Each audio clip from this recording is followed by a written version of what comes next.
Hello dear friends, आइए हम बात करते हैं नवपाषाण काल की। नवपाषाण काल। हमने मध्य पाषाण काल, पूरा पाषाण काल के बारे में पढ़ लिया था। आइए सबसे पहले देखते हैं इसकी खोज करने का श्रेय किस व्यक्ति को जाता है। तो प्राइमरोज ने नवपाषाण काल की खोज किया था। कहा गया है कि इसकी सबसे प्राचीन बस्ती या प्राचीनतम बस्ती के बारे में बताया गया। कहा गया है कि जो प्राचीनतम बस्ती प्राप्त हुई है वो 7000 ईसा पूर्व की प्राप्त हुई है। क्या समय है? 7000 ईसा पूर्व की प्राप्त हुई है। यह मेहरगढ़ में प्राप्त की गई है। कहाँ प्राप्त की गई है? मेहरगढ़ से प्राप्त हुई है। यह कहाँ स्थित है? याद रहे, यह पाकिस्तान के पास या पाकिस्तान का जिला बलूचिस्तान स्थान में स्थित है। यह मेहरगढ़ स्थान जो है पाकिस्तान का जिला बलूचिस्तान में स्थित है। यहाँ से जो हथियार प्राप्त किए गए हैं, इस युग के हथियार प्राप्त किए गए हैं नवपाषाण काल के, वो हैं पॉलिशदार। मतलब पहले पत्थर यूं ही यूज कर लिए जाते थे, पॉलिश का उपयोग नहीं किया जाता था, परंतु नवपाषाण काल से पत्थर जो थे उन पर पॉलिश की जाने लगी। क्या किया जाने लगा? पॉलिश किया जाने लगा। तब से पॉलिशदार हथियारों का उपयोग किया जाने लगा, हथियारों का उपयोग होने लगा। क्लियर? अब इनमें भी अगर देखा जाए कि प्रमुखतम, जैसे कि मैंने बताया था कि जो पुरानी सभ्यता है या फिर नो पूरा पाषाण काल या मध्य पाषाण काल, तब भी बनते थे, लेकिन तब पॉलिश नहीं होती थी हथियारों पे, परंतु होती थी क्या, मतलब हथियार बनते थे। और उनमें सबसे प्रमुख क्या था? कुल्हाड़ी। क्या थी? कुल्हाड़ी। आज भी अर्थात नवपाषाण काल में भी अगर हम बात करते हैं तो कुल्हाड़ी ही प्रमुख औजार है। क्या है? प्रमुख औजार है। याद रहेगा, सबसे पहले जो हथियार प्रारंभ हुए वो कैसे प्रारंभ हो गए? पालिशदार हथियारों का उपयोग होने लगा था। यहाँ से जो निवासी थे या नवपाषाण कालीन जो थे, इन्होंने स्थायी निवास प्रारंभ कर दिया। क्या कर दिया? स्थायी निवास प्रारंभ कर दिया। अर्थात अब ये स्वयं गर्त बना के रहने लगे। गर्त का तात्पर्य होता है गड्ढा। गड्ढा बनाकर ये क्या करने लगे? रहने लगे, या गर्त बना के रहने लगे। पहले क्या होता था कि कंदराएं या फिर प्राकृतिक जो गुफाएं होती थी वहां रहते थे। ठीक है, अब ये स्थायी निवास बनाकर रहना प्रारंभ कर दिए। और इन्हीं के ये साक्ष्य जो हैं गर्तावास जो अधिकतम प्राप्त हुए हैं, तो याद रहे वो कश्मीर से प्राप्त हुए हैं। कहां से प्राप्त हुए हैं?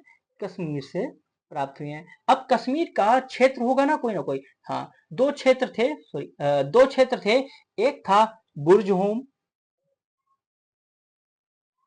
होम और दूसरा गुफ कराल। ठीक। नवपाषाण काल के जो गर्तावास या स्थायी निवास के जो साक्ष्य प्राप्त हुए हैं वो कश्मीर से प्राप्त हुए हैं। कश्मीर में बुर्ज होम या गुफ कराल नामक स्थान से ये प्राप्त किए गए हैं।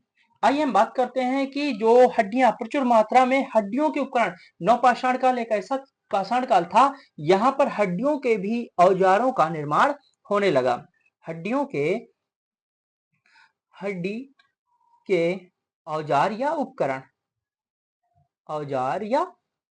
उपकरण अर्थात नवपाषाण कालीन मानव इतना प्रसिद्ध हो गया था कि वो हड्डियों के औजार या उपकरण का भी उपयोग करने लगा। अब बात करते हैं जो साक्ष्य पहले प्राप्त हुए थे, यानी हड्डी के जो औजार या साक्ष्य प्राप्त हुए थे। आप लोगों को पटना याद होगा, है ना? पटना कहाँ पड़ता है? बिहार में पटना। यहाँ पर एक स्थान है चिराट। क्या है? चिराट। यहाँ से हड्डी के औजार प्राप्त हुआ है।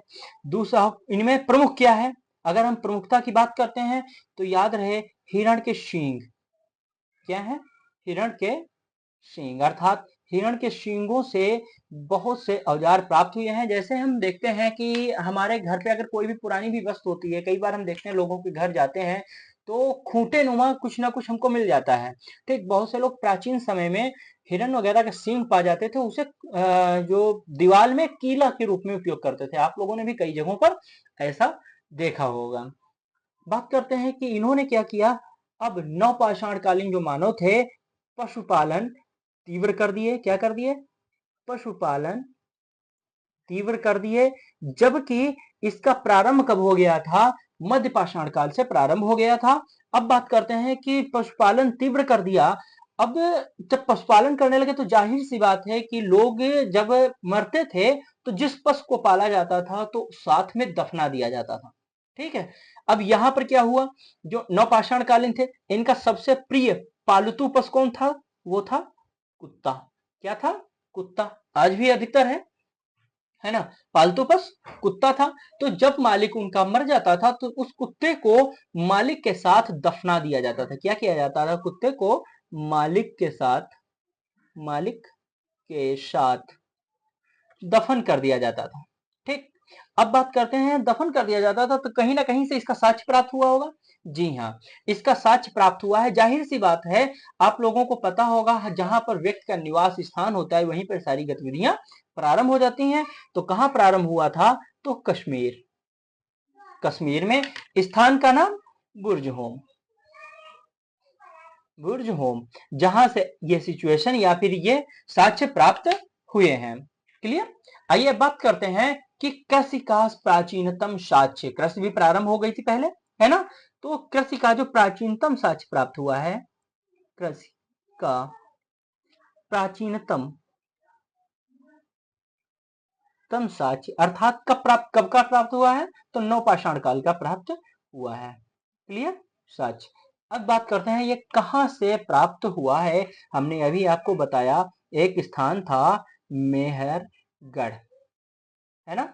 मेहरगढ़ कहां पड़ता है? बलूचिस्तान अर्थात पाकिस्तान का एक जिला है बलूचिस्तान,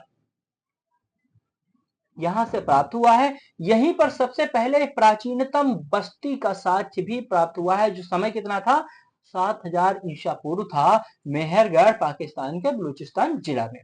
क्लियर। यहीं से जाहिर सी बात है, जब बस्ती प्राचीनतम है तो कृषि के साक्ष्य भी पाए जाने की संभावना बढ़ जाती है ना। तो यहाँ पर कृषि के साक्ष्य प्राप्त हुए। अब बात करते हैं इनकी जो प्रमुख फसलें थी। कृषि की बात कर रहे हैं, है ना। तो जब प्रमुख की बात कर लेते हैं, प्रमुख कौन कौन से थे? अगर हम प्रमुख की बात करते हैं तो नंबर 1 पर था गेहूं। अर्थात प्राचीन समय के जो नवपाषाण कालीन लोग थे सबसे अधिक प्रसिद्ध क्या, मतलब क्या अधिक खाते पीते थे? गेहूं, यानी प्रमुख फसल गेहूं। दूसरा था जौ। कहने का मतलब है कि ये दो ऐसी फसल थी जो प्रमुख थी। ठीक है। अब बात करते हैं कि चावल। भाई गेहूं मिल गया, चावल मिल गया, तो कहीं वो जौ मिल गया तो कहीं ना कहीं चावल भी मिला होगा। तो चावल का साक्ष्य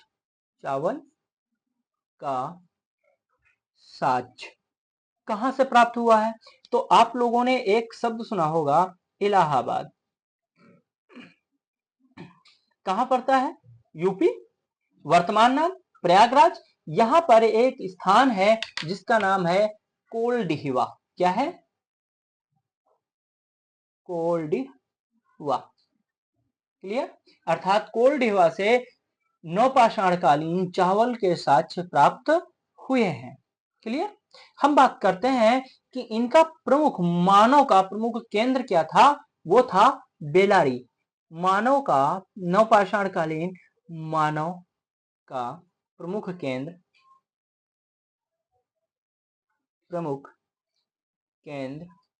क्या था? बेलारी। याद रहेगा, प्रमुख केंद्र बेलारी था। बात कर लेते हैं नवपाषाण कालीन लोगों ने जो आविष्कार किए हैं वो कौन कौन से किए हैं। आविष्कार आ जाइए। सबसे पहले बस्तियों में रहना, यानी स्थायी निवास। स्थायी निवास, इससे क्या प्रारंभ हुआ? बस्तियों का निर्माण। बस्तियों का निर्माण। क्लियर। दूसरा क्या था? पहिए का आविष्कार। पहिए का आविष्कार। तीसरा क्या था? बर्तनों मतलब जो पहले क्या करते थे, यूं ही कोई चीज पका लेते थे, परंतु नवपाषाण कालीन लोग क्या किए, बर्तन बनाना शुरू कर दिए। क्या कर दिए, बर्तनों का निर्माण। अब यहाँ गौर करने वाली बात है, जब हम बात करते हैं बर्तनों के निर्माण की, तो बर्तन किसके बनाए जाते थे, अर्थात जो निर्माण किया जाता था किसका किया जाता था। तो आप लोगों को अच्छी तरह से पता होगा कि प्राचीन सभ्यता के जो भी बर्तन प्राप्त हुए हैं वो मिट्टी के प्राप्त हुए हैं। किसके, मिट्टी के प्राप्त हुए हैं, जिन्हें हम मृत भांड भी कहते हैं। क्या कहते हैं, मृत भांड के नाम से भी जानते हैं। क्लियर, मृत भांड मिट्टी के बने हुए बर्तनों को कहते हैं। क्लियर, ये तो थे इनके प्रमुख आविष्कार जिनका इन्होंने मतलब आविष्कार किया था। अब आइए बात करते हैं कि चित्रकला का प्रयोग। भैया इसके पहले ये लोग चित्रकला का निर्माण करना नहीं जानते थे, परंतु नवपाषाण कालीन लोग चित्रकला का उपयोग करना प्रारंभ कर दिए थे। क्या कर दिए थे, चित्रकला का प्रारंभ कर दिया है ना, चित्रकला प्रारंभ हो गई। अब यहीं पर हुआ आया है कि एक गोल या गढ़ा हुआ गोल यंत्र प्राप्त हुआ है ना, गढ़ा हुआ मतलब नक्काशीदार, गढ़ा हुआ या नक्काशीदार, नक्काशीदार, ठीक।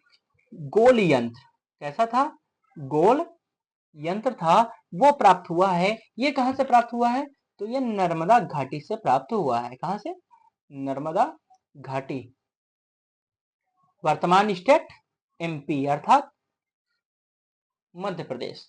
क्लियर, बात करते हैं कि इन्होंने जो चित्रकला या फिर जो कला जो प्रारंभ किया उस पर पॉलिश करना शुरू कर दिया या फिर रंग भरने प्रारंभ कर दिए। कला पर या चित्रकला पर, चित्रकला में रंगों का उपयोग करना प्रारंभ कर दिए, रंगों का उपयोग प्रारंभ कर दिए। क्लियर, नवपाषाण कालीन जो मानव था ये चित्रों पर रंगों का उपयोग करना प्रारंभ कर दिया। अब आइए बात करते हैं कि जो प्रमुख चित्र हैं या जहां से चित्रकला के साक्ष्य अधिकतर बेहतर प्राप्त हुए हैं वो कौन कौन से स्थान हैं। चलिए, तो सबसे पहले हम देखते हैं कि जो भी स्थान जैसे हैं कि भारत में, हम उनके बारे में देखते हैं। देखो कई प्रकार के पाए गए हैं, जैसे भारत और बाहरी देशों में। ठीक, तो हमको यहाँ पर अध्ययन भारत के परिप्रेक्ष्य में करना है, अर्थात भारतीय चित्रकला के बारे में पढ़ना है, क्योंकि वही अधिकतर पूछे जाते हैं। क्लियर, तो भारतीय चित्रकला, भारतीय चित्रकला। अब यहाँ बात करते हैं कि जो प्रमुख प्रमुख हैं वो कौन कौन से हैं। मिर्जापुर, मिर्जापुर, सिंघनपुर, सिंघनपुर, बेलारी तथा पंचमढ़ी, पंचमढ़ी। इन क्षेत्रों को विशेष तौर पर पढ़ना है, इनका अध्ययन करना है। आइए एक बार फिर से देख लेते हैं। नवपाषाण काल, हमने मध्य पाषाण काल, पुरापाषाण काल पढ़ लिया था। नवपाषाण काल के लोग स्थायी निवास में रहने लगे, अर्थात गर्त या गड्ढा का निर्माण करने लगे जहां ये लोग रहने लगे, जिससे कि स्थायी बस्ती प्रारंभ हो गई। इसकी खोज डॉक्टर प्राइमरोज ने किया है। किसने किया है, डॉक्टर प्राइमरोज ने किया है। इन्होंने जो खोजा था वो 7000 ईसा पूर्व पुरानी बस्ती की खोज किया था, वो भी पाकिस्तान के बलूचिस्तान जिले में मेहरगढ़ नामक स्थान पर इसकी खोज की थी। क्लियर, बात करते हैं कि इनके हथियार कैसे थे। तो भैया हथियार वही उसी प्रकार के, यानी क्वार्टेजाइज पत्थर के बनाए जाते थे, परंतु नवपाषाण काल में उन पर पालिश किया जाने लगा। पालिश करने का तात्पर्य हुआ कि उन्हें चिकना किया जाने लगा, है ना, जिससे चलाने में आसान हो गया, हल्के भी हो गए, ठीक, और मजबूत भी होने लगे। इनमें प्रमुख क्या था, कुल्हाड़ी, प्रमुख औजार कुल्हाड़ी थी। ये कुल्हाड़ी प्रमुख औजार पूरा पाषाण काल से अब तक है। जो साक्ष्य प्राप्त हुए हैं स्थायी निवास के या गर्तावास के, वो कश्मीर से प्राप्त हुआ है। कहां से, कश्मीर के दो स्थान है, एक हो गया बुर्जहोम, दूसरा हो गया गुफकराल। बात करते हैं कि जो औजार थे हड्डी के, मतलब अभी तक तो पत्थर के औजार बनते थे, अब हड्डियों के भी औजार प्राप्त होने लगे। ठीक, लेकिन पत्थर के जो औजार थे उन्हें हथियार के रूप में संबोधित करते थे, अर्थात ये किस कार्य आते थे, ये शिकार करने के काम आते थे। किस काम आते थे, शिकार के काम आते थे, है ना, शिकार के लिए। लेकिन जो औजार थे ये घरेलू कार्यों में उपयोग किए जाते थे, और इनके जो पाए गए हैं साक्ष्य, वो सबसे पहला साक्ष्य या प्रथम साक्ष्य या प्रमुख साक्ष्य पटना है, स्थान चिराट है। क्या पाया गया, हिरण के सींग पाए गए। जैसे मैंने अभी आपको बताया, बहुत से पुराने घरों में भी चले जाओ तो वहां पर कई बार तो पूरे पूरा सींग होता है, 12 सिंह के सींग दीवार पर तुमको जड़ी हुई दिखाई देगी। ठीक, इससे कई उपयोग भी होता है, क्योंकि हिरण के सींगों का उपयोग अधिकतर आयुर्वेद में भी होता है। किसमें होता है, आयुर्वेद में भी होता है। ठीक, और दूसरा क्या है कि खूंटी बना लेते हैं इनका, दीवार में जड़ देते हैं सींग को, है ना, एक अच्छे भी लगते हैं, शोभनीय भी लगते हैं। वही लकड़ी की जब हम उपयोग करते हैं तो कुछ समय बाद क्या होता है, वो खराब हो जाता है, लेकिन ये खराब नहीं होते हैं, यानी ये निरंतर पीढ़ी दर पीढ़ी वैसे ही बने रहते हैं। यही कारण है कि इनका उपयोग किया जाता था। पशुपालन की बात करते हैं तो पशुपालन साक्ष्य मतलब जो पशुपालन है, सबसे प्रिय पशु कुत्ता था। ठीक, कश्मीर के बुर्ज होम में इससे प्राप्त हुआ है कि मालिक के साथ में कुत्ते को भी दफना दिया जाता था। क्लियर, कई बार यह प्रश्न पूछा गया है कि किस स्थान पर मालिक के साथ कुत्ते को या उसके पालतू पशु को दफनाया जाता है, तो याद रहे कश्मीर का बुर्ज होम। ठीक, बुर्ज होम। आइए बात करते हैं कृषि का प्राचीनतम साक्ष्य। जब हम कृषि के बारे में, जाहिर सी बात है, जब स्थायी बस्ती जहां पर प्रारंभ हो जाएगी वहीं से प्रारंभ हो जाता है कृषि का साक्ष्य। तो कहां प्रारंभ हुआ था, तो मेहरगढ़ अर्थात बलूचिस्तान में, है ना, प्राचीनतम बस्ती जहां 7000 ईसा पूर्व का साक्ष्य प्राप्त हुआ है।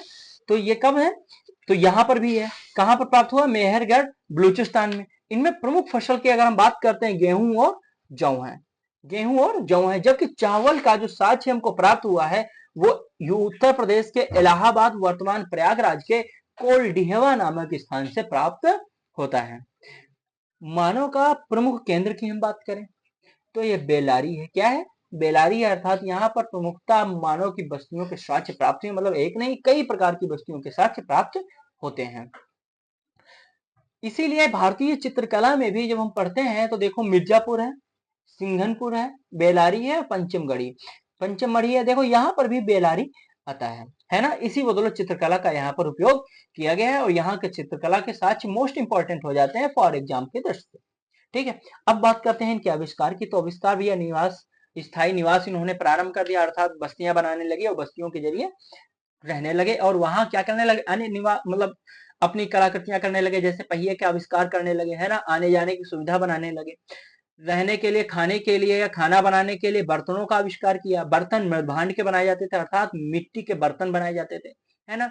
आगे चलकर इन्होंने क्या किया, इन बर्तनों को भी पॉलिश करना शुरू कर दिया, यानी पॉलिश करने लगे, कलर करने लगे, यानी रंग भरने लगे, है ना। अधिकतर रंग अगर देखते हैं तो लाल है, यानी गेरुआ, लाल या गेरुआ, गेरुआ रंग का उपयोग किया जाता है। क्लियर, अब बात करते हैं कि चित्रकला का है प्रारंभ भी नवपाषाण काल से होता है। कब से होता है, नवपाषाण काल से चित्रकला का प्रारंभ करते हैं मानव। दूसरा, गढ़ा हुआ या नक्काशीदार गोल यंत्र प्राप्त हुआ है, ये मोस्ट इंपॉर्टेंट है, ये नर्मदा घाटी मध्य प्रदेश से प्राप्त हुआ है। क्लियर, चित्रकला में रंगों का उपयोग करने लगे नवपाषाण कालीन मानव, है ना। सबसे अधिक जिस रंग का प्रयोग हुआ है वो गेरुआ है, उसके बाद सफेद रंग का उपयोग किया गया है। भारतीय चित्रकला के संदर्भ में हमको जिन स्थानों को अध्ययन करना है, मिर्जापुर है, सिंघनपुर है, बेलारी और पंचमढ़ी है। ठीक है, आज के लिए बस इतना ही। कल मिलते हैं भारतीय चित्रकला स्थानों के साथ। प्रारंभ करते हैं मिर्जापुर से। तब तक के लिए नमस्कार।